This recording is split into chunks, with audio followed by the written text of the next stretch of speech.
Assalamualaikum warahmatullahi wabarakatuh. Selamat datang di pelatihan upskilling dan reskilling guru kejuruan berbasis dunia kerja. Perkenalkan, nama saya Ahmad Khairul Ula dan saya adalah Project Manager di CV Elmek Teknologi Indonesia. Saya akan memandu teman-teman di pelatihan ini. Pelatihan ini dirancang khusus untuk menyelaraskan materi yang diajarkan di sekolah kejuruan dengan kebutuhan nyata di dunia kerja. Di industri saat ini, khususnya di CV Elmek Teknologi Indonesia, kami sangat membutuhkan individu yang memiliki pemahaman mendalam tentang merumuskan ide dan tujuan dari suatu proyek. Kemudian mampu merancang sistem yang sesuai dengan ide dan tujuan tadi, termasuk keahlian coding, IoT, dan lain sebagainya. Serta menguasai cara-cara dalam menghadapi error atau yang sering kita sebut dengan troubleshooting. Dalam pelatihan ini, teman-teman akan mendapatkan materi yang komprehensif tentang bagaimana membuat proyek IoT secara real, mulai dari perumusan ide dan tujuan, perencanaan sistem, hingga implementasi dan uji coba. Semua ini bertujuan agar teman-teman sebagai tenaga pendidik dapat menyiapkan siswa-siswinya untuk siap terjun langsung ke dunia kerja dengan keterampilan yang relevan dan sesuai dengan kebutuhan industri. Mari kita mulai pelatihan ini dengan semangat dan dedikasi untuk menciptakan perubahan positif di dunia pendidikan dan industri. Kemudian, mari kita mulai pelatihan ini dengan materi yang pertama, yaitu pengenalan perusahaan dan konsep IoT. Oke, di materi pertama ini, kurang lebih kita akan membahas tentang pengenalan perusahaan, berikut dengan budaya kerjanya. Kemudian kita akan langsung menuju ke pembahasan tentang IoT, mulai dari pengenalan, kemudian komponen utamanya, kemudian implementasinya, kemudian tren dan masa depan IoT. Yang pertama kita akan berkenalan dengan perusahaan kami, yaitu CV Elmek Teknologi. CV Elmek Teknologi adalah perusahaan yang bergerak di bidang teknologi otomasi, mencakup Internet of Things, elektronika, instrumentasi, dan informatika. Kami memiliki 3 lini bisnis utama, yaitu proyek berbasis otomasi, pelatihan, dan jasa cetak PCB. Kami juga memiliki visi misi. Yang pertama, kita memiliki visi yaitu menjadikan Elmek sebagai perusahaan nasional terdepan yang memberikan jasa inovasi berkaitan dengan bidang otomasi dan informatika melalui kompetensi dan kemitraan yang memenuhi kepuasan pelanggan. Nah, untuk mewujudkan visi tersebut, kita memiliki 4 misi. Yang pertama adalah dengan membangun hubungan kemitraan dengan pelanggan yang bertujuan untuk menciptakan jaringan yang kuat dan luas yang mengedepankan inovasi. Kemudian yang kedua adalah senantiasa meningkatkan pengetahuan dan kemampuan kami yang bertujuan untuk mendapatkan kepercayaan pelanggan melalui penyediaan jasa untuk menghasilkan produk-produk unggulan. Kemudian yang ketiga adalah kami juga bertindak sebagai penyedia komponen elektronika dan otomasi yang terpercaya guna meningkatkan nilai tambah perusahaan. Dan yang terakhir, kita juga sebagai penyedia jasa pelatihan elektronika, otomasi, dan robotik untuk mengenalkan pengetahuan kepada masyarakat luas guna mencerdaskan kehidupan bangsa. Nah, kemudian kita akan membahas tentang lini bisnis kita yang tadi sudah kita jelaskan di awal. Kita memiliki 3, yaitu yang pertama adalah jasa project, kemudian ada pelatihan atau training, yang ketiga adalah PCB manufaktur. Yang pertama adalah project. Jadi kita memiliki jasa pembuatan peralatan berbasis microcontroller, Android, web, dan interface, serta perancangan sistem berbasis kerja otomatis. Kemudian yang kedua yaitu training atau pelatihan. Kita memiliki sebuah platform digital yang bernama Automation Academy, di mana di situ kita gunakan sebagai sarana belajar dan mengembangkan potensi dalam bidang teknologi dan informasi. Kemudian yang terakhir adalah PCB manufaktur. Jadi kita memiliki jasa manufaktur pembuatan PCB, mulai dari jasa desain hingga percetakan PCB dengan hasil yang berkualitas. Di sini kami juga memiliki beberapa budaya kerja ya. Yang pertama adalah nilai kolaborasi, inovasi, dan integritas. Yang mana di sini kami dan teman-teman tim di Elmek Teknologi ini kita berkolaborasi karena sebagian besar proyek yang kita tangani itu adalah proyek yang kita kerjakan secara tim gitu. Jadi kita harus bekerja secara kolektif sehingga hasilnya bisa lebih maksimal gitu. Makanya kita memiliki nilai kolaborasi, inovasi, dan integritas. Kemudian kita juga punya lingkungan kerja yang inklusif dan suportif. Untuk menghasilkan sesuatu yang bagus, maka kita perlu juga mendapatkan lingkungan kerja yang bagus juga gitu. Di sini kita memiliki lingkungan kerja yang bagus dengan sarana dan prasarana yang memadai, mulai dari sarana prasarana untuk programming, kemudian untuk PCB manufacturing, kemudian juga untuk assembly, yaitu di bagian soldering dan penyusunan komponen. Kami memiliki semua hal yang mendukung keberhasilan proyek yang kita kerjakan. Kemudian yang terakhir adalah fokus pengembangan skill dan profesionalitas. Proyek-proyek yang kita tangani, kita kerjakan secara kolektif, secara bersama-sama dengan teman-teman yang lain gitu. Ada kalanya teman-teman magang atau anak-anak magang yang berasal dari SMK, sekolah kejuruan, atau dari universitas, kita ajak langsung dan kita ajak untuk bekerja sama menangani proyek real profesional dari industri gitu. Tujuannya apa? Tujuannya adalah tidak lain untuk mengembangkan skill-skill yang mereka miliki dan juga melatih mereka agar bekerja secara profesional.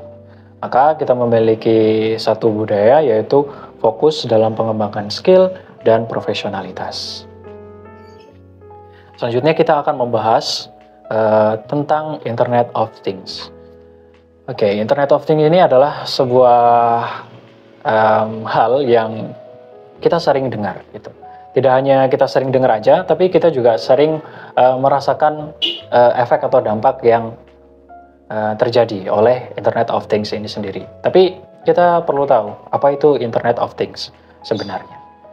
Oke, di sini kita memiliki satu buah definisi tentang Internet of Things, yaitu jaringan objek fisik yang terhubung ke internet yang memungkinkan untuk saling berkomunikasi dan bertukar data. Gitu. Jaringan objek fisik yang terhubung ke internet yang memungkinkan untuk saling berkomunikasi dan bertukar data. Mungkin dari kalimat ini teman-teman belum mengetahui secara atau belum memahami secara penuh tentang Internet of Things. Oke, jadi kita akan bahas melalui contoh atau ilustrasi yang ada di layar juga. Di sebelah kanan ini kita dapat melihat bahwa ada seorang wanita yang sedang memegang device-nya atau smartphone-nya, kemudian mengangkat tangannya mengarahkan ke air conditioner atau AC. Kira-kira apa yang sedang mereka lakukan? Nah, dia ini sedang melakukan setting suhu di AC-nya atau di air conditioner-nya melalui smartphone. Nah, ini adalah salah satu contoh penggunaan dari Internet of Things. Nah, untuk lebih jelasnya, kita akan menandai 3 poin utama yang ada di Internet of Things. Yang pertama adalah objek fisik. Jadi, sistem Internet of Things itu harus memiliki objek fisik. Nah, di contoh atau ilustrasi di sini, objek fisik yang terlibat adalah sebuah perangkat smartphone dan sebuah perangkat air conditioner atau AC. Ini adalah 2 objek fisiknya yang berperan dalam Internet of Things. Kemudian 2 objek fisik ini itu harus terhubung ke internet. Jadi 2 objek fisik ini saling terhubung melalui internet. Lalu apa yang terjadi? Mereka dengan adanya internet ini, mereka dapat berkomunikasi dan bertukar data. Gitu. Apa yang dikomunikasikan atau apa data yang ditukar? Yaitu data nilai suhu yang ditentukan oleh user atau si perempuan ini. Gitu. Di si perempuan ini menentukan suhunya yang ingin disetting ke air conditioner-nya, misalkan ingin suhunya 20 gitu. Maka diinputkanlah di smartphone-nya 20 seperti itu. Kemudian air conditioner-nya akan merespon, mendapatkan data tersebut, kemudian dia akan menjalankan kinerjanya dan menyesuaikan agar suhunya sesuai, yaitu senilai 20 derajat seperti itu. Jadi kesimpulannya, Internet of Things itu adalah sistem yang harus memiliki 3 komponen ini, yaitu objek fisik, kemudian objek fisik tersebut memiliki hubungan internet, kemudian dari hubungan internet itu mereka dapat berkomunikasi atau bertukar data.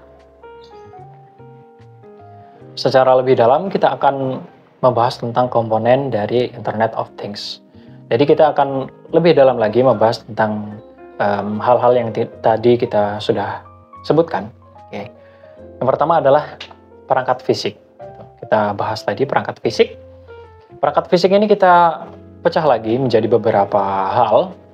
Yang pertama adalah prosesor atau microcontroller, yaitu bagian dari objek fisik yang tugasnya untuk mengontrol seluruh sistem. Seperti itu. Bisa jadi itu smartphone, atau bisa jadi itu microcontroller seperti Arduino atau ESP32 atau Raspberry Pi dan seterusnya. Yang selanjutnya adalah sensor. Sensor ini adalah sebuah komponen dari perangkat fisik yang tugasnya adalah untuk mengambil data atau mengambil nilai dari kondisi lingkungan sekitar. Gitu. Contohnya adalah misalkan sensor suhu, gunanya untuk mengambil data atau nilai suhu di lingkungan sekitar. Misalkan sensor kelembaban udara, maka sensor ini tugasnya untuk mengambil nilai atau data kelembaban udara di sekitarnya. Ada juga sensor misalkan arah angin. Gitu. Jadi dia mengambil nilai atau data arah angin yang ada di sekitarnya. Seperti itu. Sensor berarti bersifat sebagai inputan gitu, atau alat untuk mengambil data. Kemudian selain prosesor dan sensor ini, sebenarnya ada satu lagi yaitu aktuator. Itu sebuah komponen perangkat fisik yang fungsinya sebagai aksi atau komponen yang bertugas untuk melakukan sesuatu secara real gitu. Contohnya misalkan kipas, atau ya kita ambil contoh kipas saja. Misalkan kita punya sistem IoT, kipas otomatis berdasarkan suhu ruang gitu. Jadi misalkan suhunya itu di bawah atau di atas suhu yang kita tentukan, maka kipas ini akan otomatis menyala. Nah, kipas ini itu sebagai aktuator.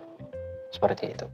Jadi, perangkat fisik secara lebih lanjut itu kita pecah lagi menjadi prosesor atau microcontroller, kemudian ada sensor dan aktuator.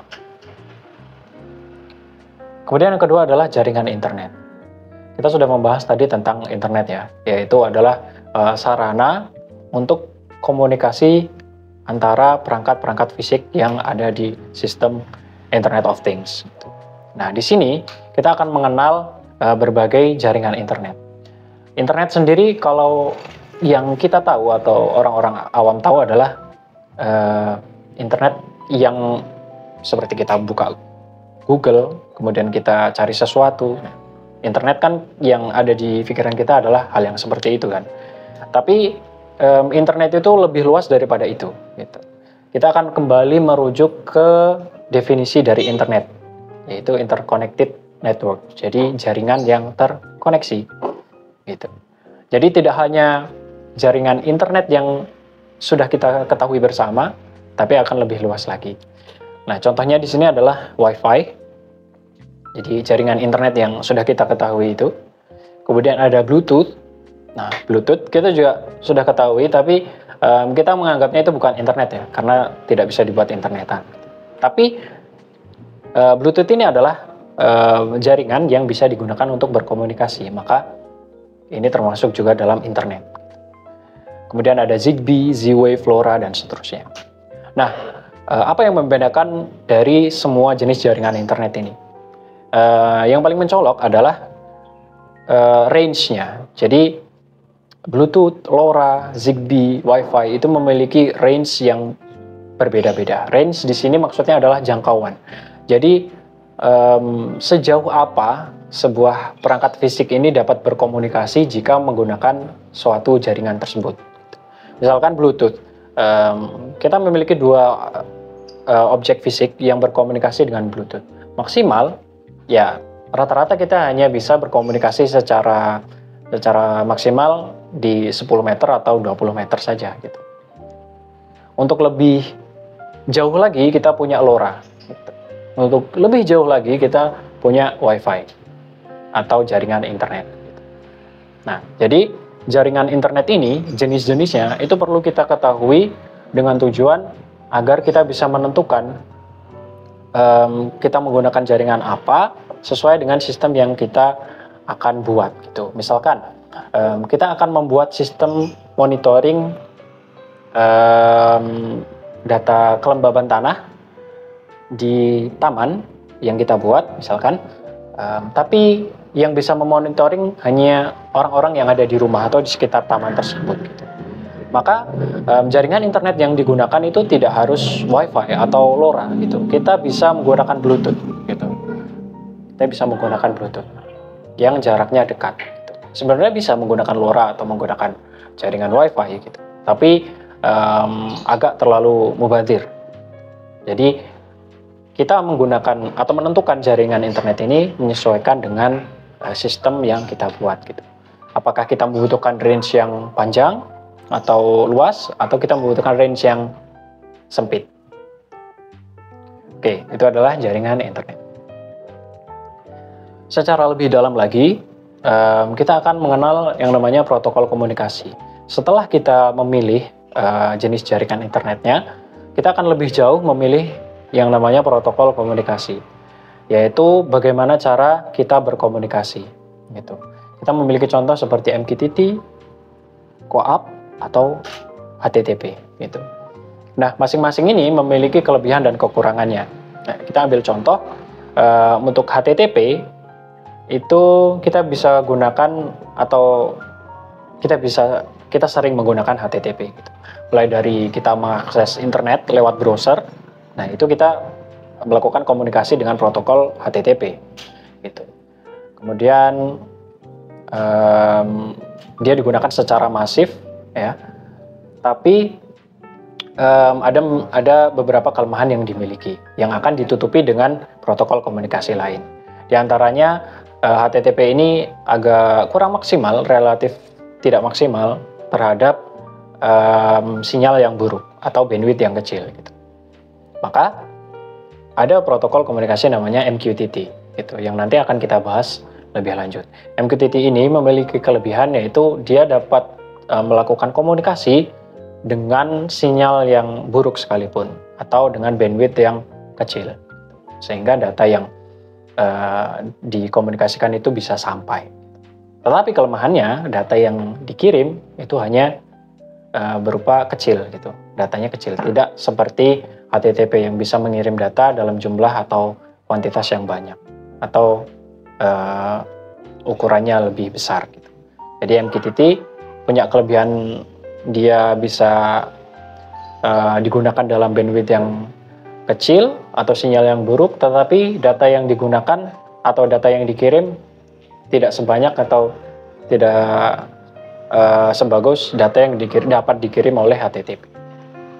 Sama seperti yang tadi, memiliki plus dan minusnya gitu. Tergantung dengan sistem yang akan kita buat. Kita bisa memilih HTTP atau MQTT dan seterusnya. Oke, kita akan membahas tentang implementasi Internet of Things, tentang hal-hal apa saja yang bisa kita buat yang kita manfaatkan Internet of Things di dalamnya. Gitu. Ini adalah beberapa contoh hal-hal yang sistem-sistem yang bisa atau yang sudah kita buat itu oleh CV Almec Technology. Yang pertama adalah Smart Fertigation, yaitu adalah Smart Fertigation ini adalah solusi untuk pemumpukan pada greenhouse secara otomatis berbasis PLC dan HMI touchscreen yang dipadukan dengan sensor pH, EC, level, flow meter, dan solenoid valve. Alat ini memiliki 2 tandon pupuk dan 1 tandon pencampuran yang disertai dengan agitator sebagai pengaduk yang bekerja secara otomatis sesuai dengan perintah dari HMI. Nah ini, jadi kita bisa menerapkan Internet of Things dalam proses pemupukan.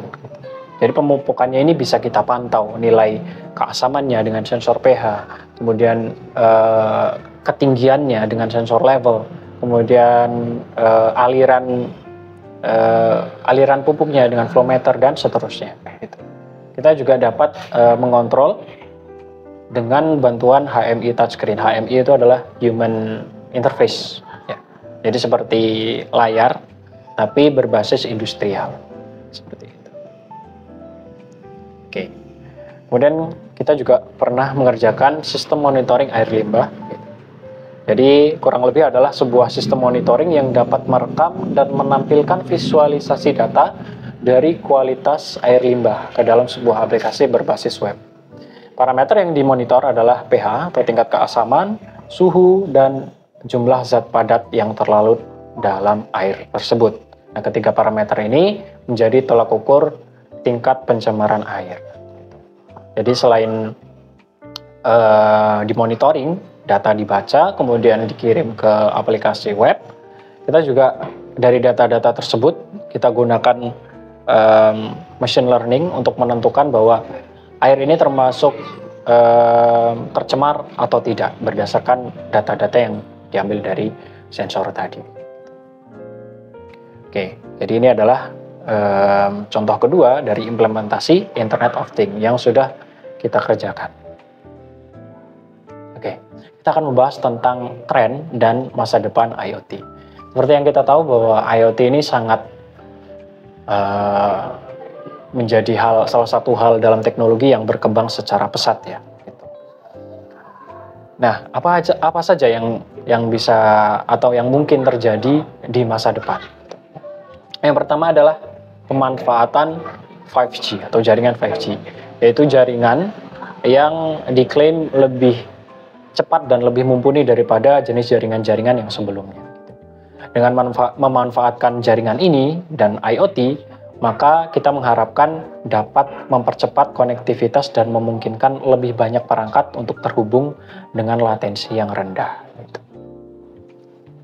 Kemudian yang kedua adalah keamanan IoT. Nah, kita juga perlu aware atau berhati-hati terhadap penggunaan IoT. Bahwasanya IoT ini juga merupakan hal yang tidak luput dari serangan-serangan orang-orang yang tidak bertanggung jawab. Maka di masa depan atau bahkan sudah kita mulai sebenarnya untuk berfokus pada keamanan data yang dikirim dalam sistem IoT.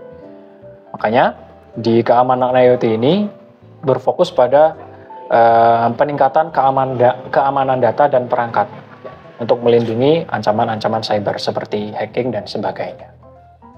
Kemudian yang selanjutnya adalah kolaborasi antara AI dan IoT. AI atau Artificial Intelligence atau kecerdasan buatan ini bisa kita kolaborasikan dengan IoT.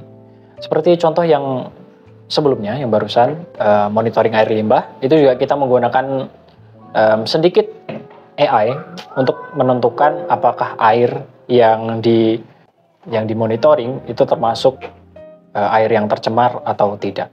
Kita bisa memanfaatkan IoT. Untuk lebih jauhnya, integrasi AI dengan IoT ini dapat menganalisa data yang lebih cerdas dan dengan otomatisasi yang berlanjut. Jadi dapat menentukan tadi contohnya apakah airnya termasuk tercemar atau tidak dan seterusnya. Ada juga kalau teman-teman memperhatikan ada yang namanya Alexa atau produk yang digunakan Google. Itu adalah sebuah perangkat yang dapat berbicara atau chatbot gitu, yang terhubung dengan perangkat-perangkat yang ada di rumah gitu. Jadi dengan adanya Alexa ini, perangkat-perangkat di rumah kita bisa menjadi smart device gitu. Jadi kita bisa memonitoring atau memberikan perintah langsung menggunakan Alexa ini, yang mana Alexa ini adalah sebuah AI yang mana bisa mengontrol atau memonitoring device-device yang ada di rumah kita. Ini adalah salah satu contoh penggabungan atau kolaborasi dari AI dan IoT. Kemudian yang selanjutnya, dan ini sudah mulai dikembangkan akhir-akhir ini, yaitu IoT di industri 4.0 gitu. Yaitu penerapan IoT dalam manufaktur dan industri untuk meningkatkan efisiensi produksi dan pemeliharaan prediktif gitu. Jadi ada satu proyek yang pernah kita kerjakan juga, yaitu proyek dari salah satu pabrik pipa yang terbesar di Indonesia. Mereka menginginkan sebuah sistem yang dapat digunakan untuk menghitung line produksi dari pipanya. Jadi mereka memiliki aturan bahwa setiap ikat dari pipa yang keluar dari line produksi tersebut harus berjumlah 25 buah. Maka mereka menginginkan sistem yang dapat menghitung pipanya yang keluar, kemudian kalau misalkan lebih atau kurang, maka secara otomatis akan mereject. Jika jumlahnya sesuai, pas 25, maka akan masuk ke troli dan selanjutnya dilakukan proses-proses setelahnya. Kemudian data-data tersebut disimpan di dalam aplikasi web dan yang nantinya akan dapat dianalisa oleh petugas yang ada di sana. Jadi itu adalah salah satu penerapan IoT dalam industri 4.0, dalam industri-industri yang manufaktur agar mereka bisa meningkatkan efisiensi produksi dan pemeliharaan yang lebih lanjut lagi. Dan kita masuk ke bagian terakhir dari materi ini, yaitu kesimpulan. Dari pertemuan kita di materi pertama ini, kita sudah bahas tentang perusahaan kami yang berfokus pada teknologi otomasi dengan budaya kerja yang kolaboratif dan SOP yang memastikan kualitas serta efisiensi. Kemudian kita membahas juga tentang Internet of Things secara singkat, yaitu adalah teknologi yang menghubungkan perangkat dan mengotomasi proses melalui pengumpulan data dan analisa data. Kemudian IoT juga memberikan keuntungan signifikan seperti efisiensi operasional, penghematan biaya, dan inovasi produk. Kemudian kita juga mengetahui bahwa dengan kita belajar IoT di masa depan akan ada banyak hal-hal lain yang dapat dikembangkan. Di antaranya adalah kolaborasi dengan 5G, AI, dan seterusnya, yang akan terus berkembang dan menciptakan peluang-peluang baru dan meningkatkan kualitas hidup serta efisiensi di berbagai sektor. Dan ini adalah akhir dari materi pertama ini. Terima kasih teman-teman sudah menyimak sampai akhir dan sampai bertemu di materi selanjutnya. Assalamualaikum warahmatullahi wabarakatuh.